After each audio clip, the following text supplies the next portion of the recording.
Third one, choose the given conversation and fill in the blanks. If conversation you read the given conversation ಓದ್ಬಿಟ್ಟು ಬಿಟ್ಟ ಸ್ಥಳವನ್ನ ತುಂಬಿ ಅಂತ ಹೇಳಿದ್ದಾರೆ. Okay, we will read now. ಇದು if clause ಅಲ್ಲಿ ಇದೆ ಮಕ್ಳು. You have to write the if clause. Radhika is asking, hey Suma, did you meet Anu yesterday? ಅನುವನ್ನ ನಿನ್ನೆ ಮೀಟ್ ಮಾಡಿದ್ಯಾ? ಮೀಟ್ ಅಂತಂದ್ರೇನು, ಭೇಟಿ ಆಗಿದ್ದೀಯಾ ಅಂತ ಕೇಳ್ತಾ ಇದ್ದಾರೆ. ಸುಮಾ ಹೇಳ್ತಾ ಇದ್ದಾಳೆ, no, it was raining till late night, otherwise I dash gone to her house. Okay, so ಇಲ್ಲಿ ನಿನ್ನೆ ರಾತ್ರಿ ಮಳೆ ಬರ್ತಾ ಇತ್ತು, ಇಲ್ಲ ಅಂದ್ರೆ ನಾನು ಮೀಟ್ ಆಗ್ತಾ ಇದ್ದೆ ಅಂತ ಹೇಳಿರೋದು ಅಲ್ವಾ. ಸೊ ಐ ನೋ, ಮೀಟ್ ಆಗಿಲ್ಲ. It was raining till late night, otherwise I dash gone to her house.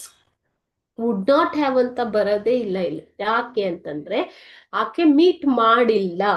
So ಕಳೆದು ಹೋದ ಸಂದರ್ಭವನ್ನ ಹೇಳುವುದೇ ಇಲ್ಲಿ if clause. Okay, so what ever happened in the past and missed opportunity ಬಗ್ಗೆ ನಮ್ಗೆ if clause ಹೇಳ್ಕೊಡತ್ತೆ ಅಲ್ವಾ ಮಕ್ಳೇ.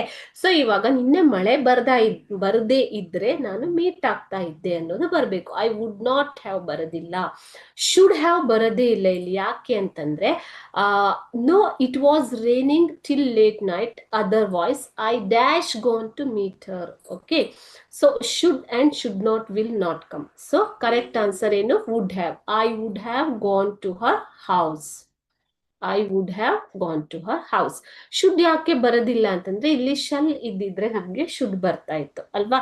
So must, should, ಯಾವುದೇ auxiliary verb ಇರುತ್ತೋ ಅದನ್ನೇ use ಮಾಡ್ಕೊಂಡು ನಾವು ಇಫ್ ಕ್ಲಾಸ್ ನ ಮಾಡ್ಬೇಕು ಮಕ್ಳೆ. ಓಕೆ,